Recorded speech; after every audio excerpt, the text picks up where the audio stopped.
You're watching Notepad. I'm your host, Ibrahim Sani. The month of March has always been a bit of a frantic season because of the ongoing rollout of blueprints by the government as well as the private sector announcing a lot of corporate returns. So there seems to be a lot of rejuvenation in terms of how the corporate sector as well as the government sector is going to move forward in terms of celebrating this year, a year that is covered in terms of the problems arising from the pandemic. But we all know that we're entering a post-pandemic world. So how would Malaysia chart its path forward in terms of embracing the digital economy? We have the greatest pleasure to invite Surina Shukri, the CEO of MDEC, on the show this evening, here to discuss with us not just about the charting forward of the digital economy of Malaysia, but perhaps a general overview of what it's like in terms of Malaysia vis-a-vis our neighbors in ASEAN when it comes to the digital economy. Welcome to the show, Surina. Thank you. It's a pleasure to be here, Ibrahim.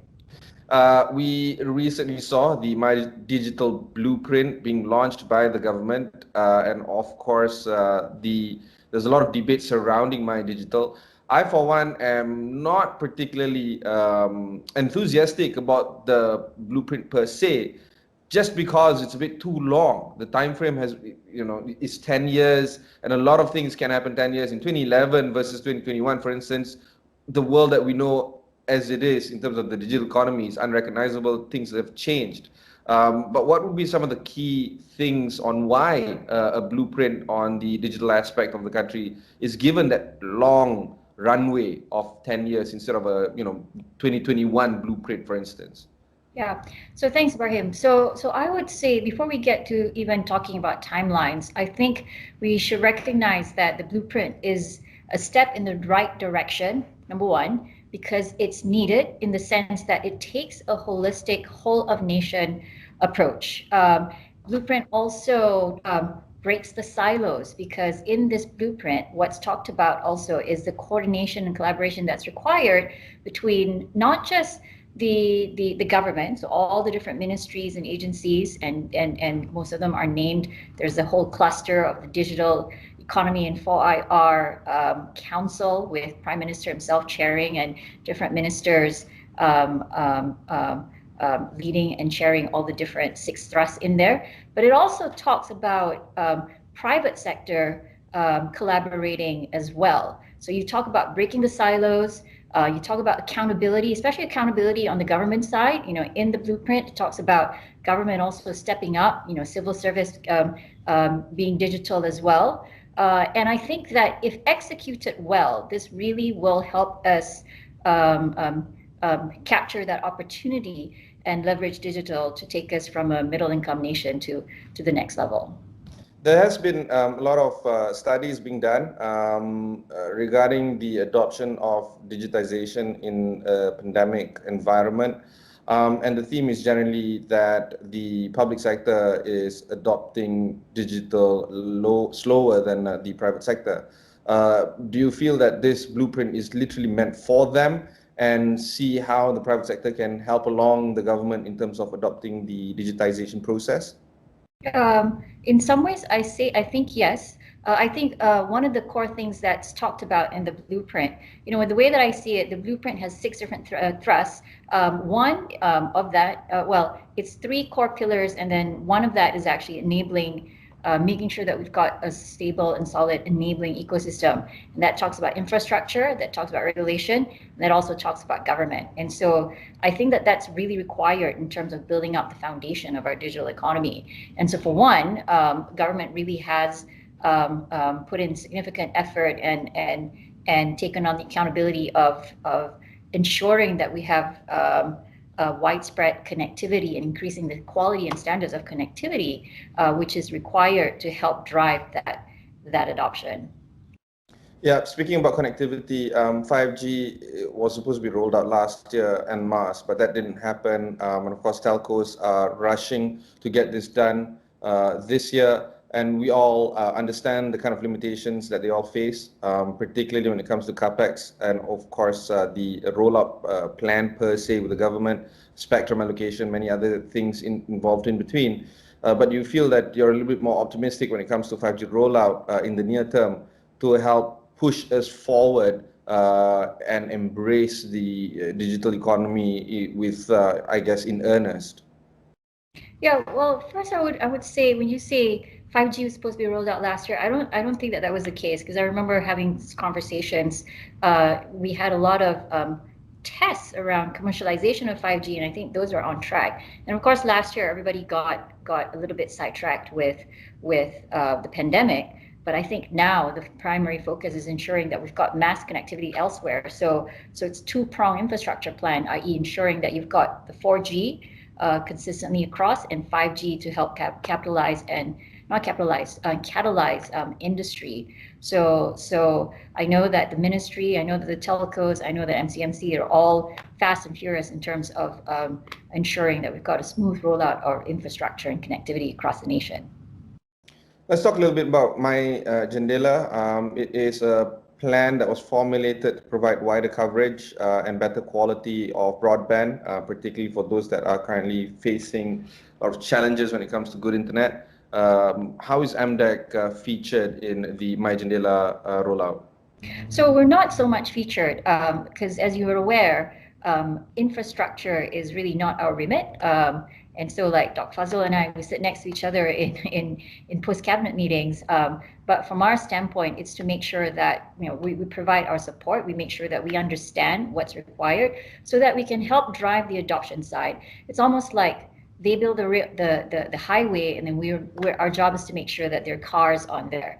So our role is to help drive the adoption side of the story. And when it comes to what MDEC does, when you think about what's required for a robust digital economy, of course, you need connectivity. But in addition to that, you need digital skills, businesses that are digitally empowered, and of course, continued investment into the digital space. And those are the three core pillars that MDEC is very focused on. Gita Wirawan, the former Minister of Trade for Indonesia, was raising a concern about the lack of money coming in to help entrepreneurs and help build infrastructure for the digitization of our economy and building digital economy per se. Do you share this view? I think you said it's money coming in directly to help the entrepreneurs. I don't share that view, in the sense that what we saw is that even during the pandemic, interest in our startup ecosystem continues to what do you call that? Continue. One of the things that we did during the pandemic, some of the things that MDEC was doing to help spur this, we had a lot of investor matching opportunities, and there continues to be an interest in our startup ecosystem. There is deal flow that's happening. And this is coupled with what the minister, our own Minister of Science and Technology, KJ, was talking about.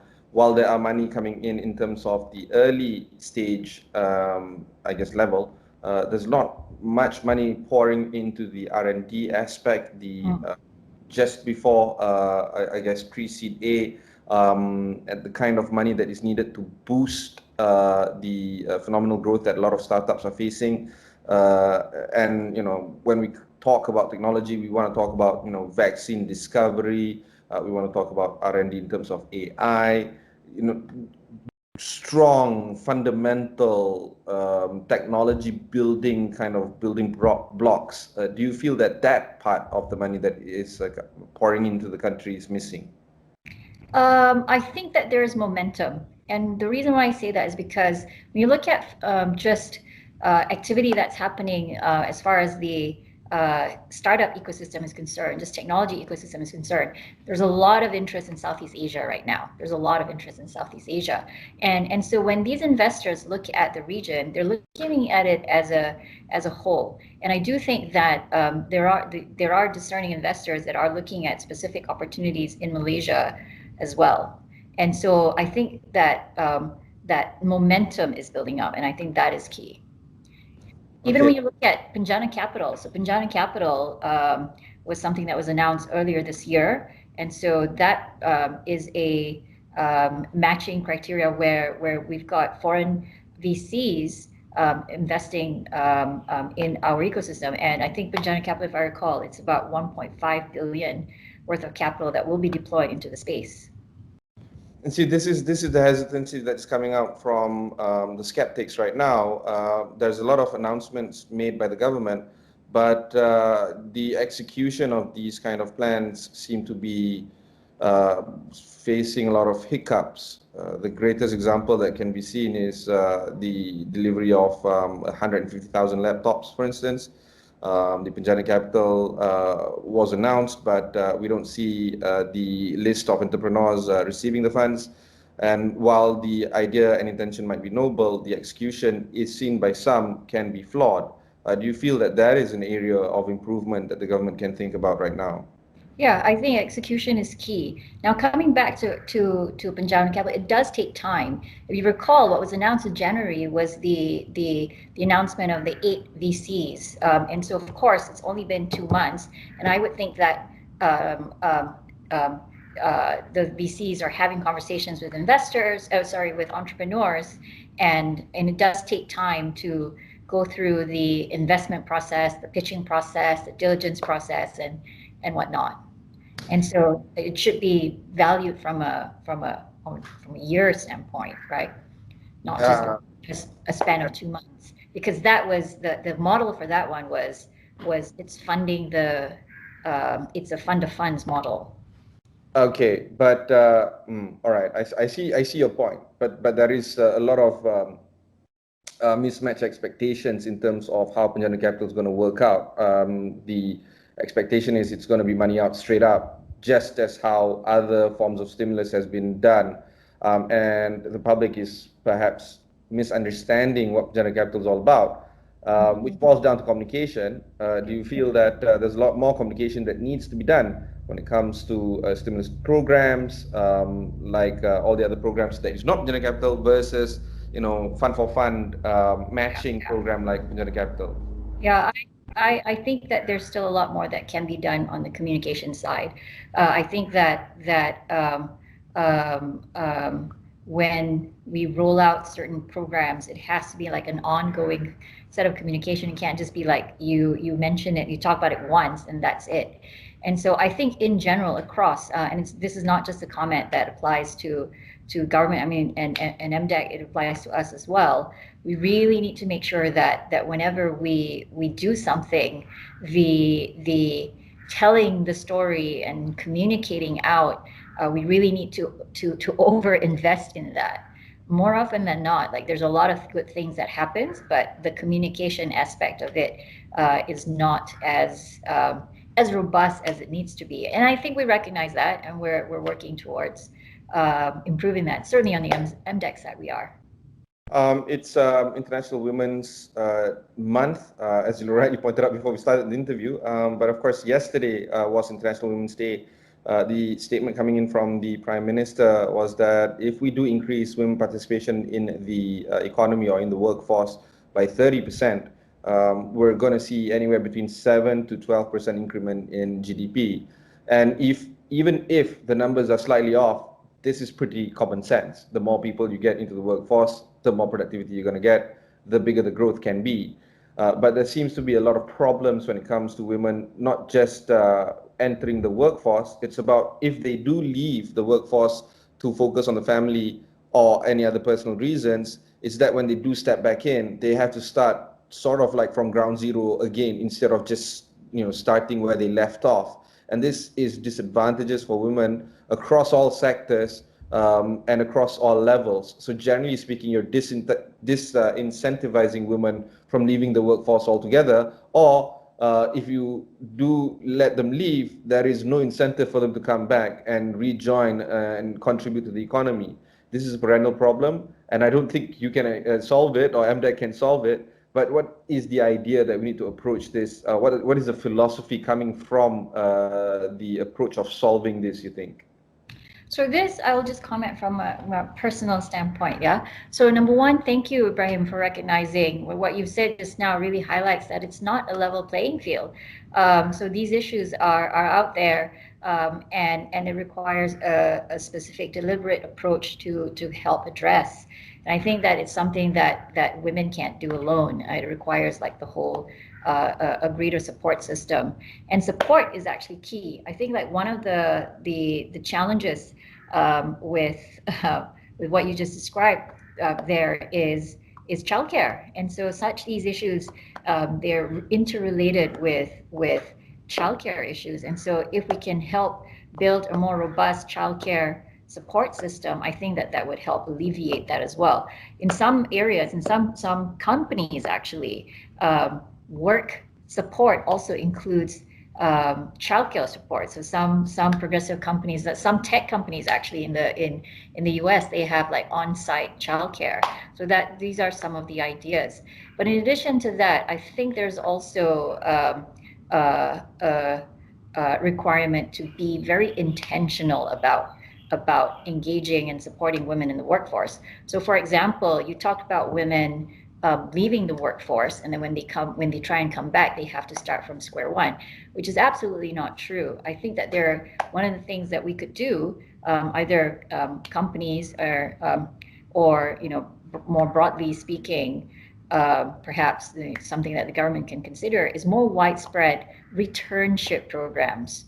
Returnship programs, i.e., helping women when they're ready to come back to the workforce, to provide the training and then the placement that's required to really help engage. We had a program actually last year to do just that. It was called our Women in Cybersecurity program, where we help train and place women that were to go into this field of cybersecurity. Most of the time, people think that cybersecurity, it's very technical. You can only be a coder to go into such a field, but it's absolutely not true. There are a lot of things that skill sets that you can leverage. For example, you may have a legal background, and so you can go into or risk background, and you can go into like the field of cybersecurity risk management. And so there are many things that we could do to help facilitate that. But I do think that it has to be intentional, and I applaud Prime Minister for actually calling that out yesterday and really acknowledging that. There's also that element of trying to get more non-government actors to get involved in this. I'm drawing upon your experience in New York City, an area where they don't particularly like government intervention in general, and less regulation means more ability for the private sector to move about. Do you share this kind of view when it comes to societal changes like getting more women back in the workforce? I think that it should be a partnership and a collaboration, because the government has the ability to scale, and so if you affect certain policies, and that has the ability to actually drive a greater impact.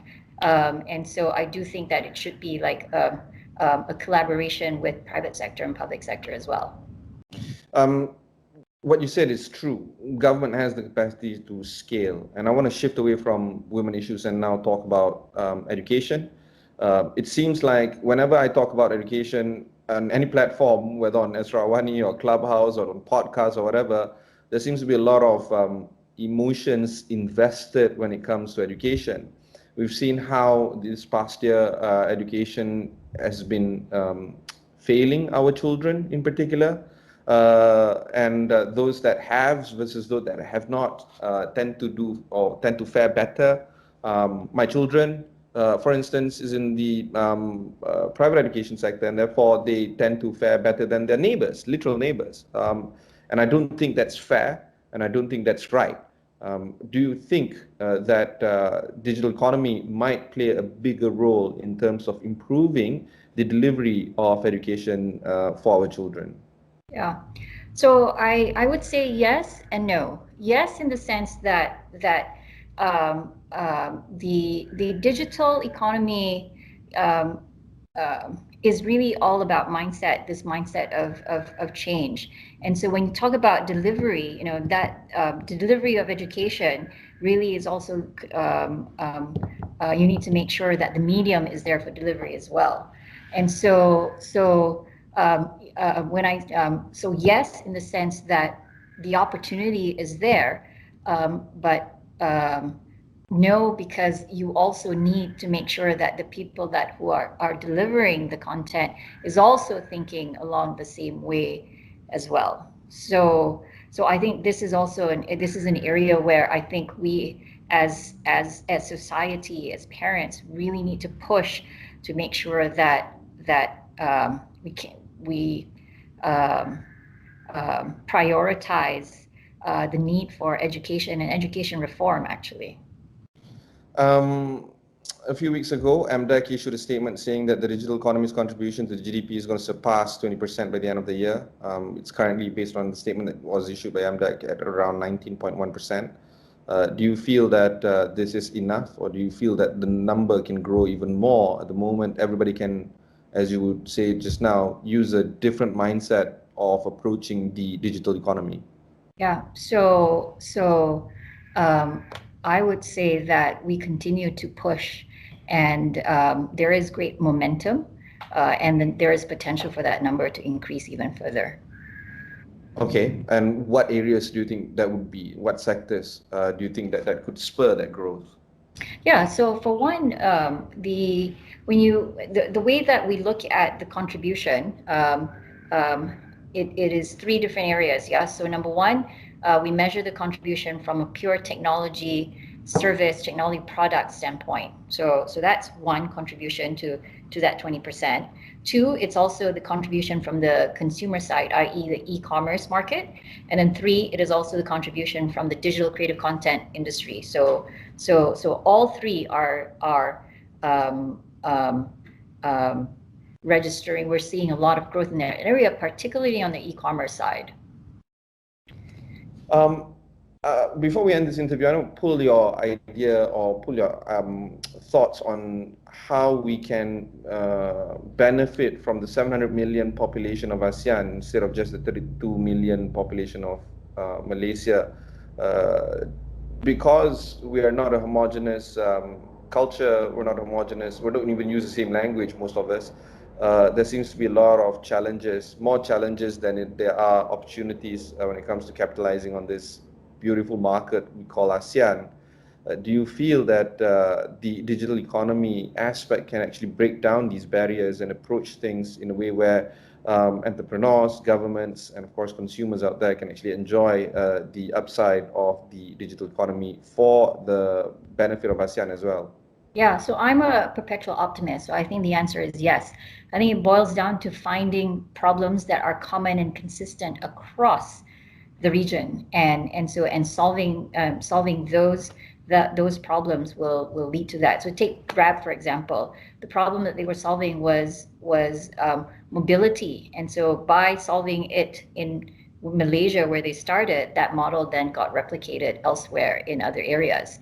And so today, the whole region is facing disruption from digital, and so some of the issues are the same. Let's just take agriculture, for example. And so certain agriculture solutions that we may find here can be easily adopted elsewhere as well. Today, we're already pioneering developments in drone technology for agriculture, and so we see that as a potential as well. So I would say yes, the market is there. It's really up for us to figure out like how do we leverage on that opportunity. And so I think by finding and solving problems that are consistent across the region, I think that would be one way to go about it. Okay. Final question. Faz has been going on and on about MyDigital blueprint. And I just want to ask your idea on the soundbite that people need to know about MyDigital. Do you feel that there are 2 or 3 key things that the people need to know or must know or have to find out more about MyDigital? Yeah, so I think number one, it's digital by default. And so the idea with MyDigital was it's a whole nation approach, which means the individual also, the onus is also on the individual to skill and reskill and really drive adopt digital. So again, I come down to digital skills, digital businesses. And at least on MDEC, on that side, that's what we're really focused on: digital skills, digital businesses. And we do this well the digital investments will follow. Thank you very much. That was Surina Shukri, the CEO of MDEC. If you missed any part of this interview, just head on to Astro AWANI, look for Notepad over there. There are plenty of interviews like this that can be found there. You can also watch these kind of interviews on your mobile devices. Just download the Astro AWANI app, wherever you get the application. Till then, thanks very much for watching, and goodbye.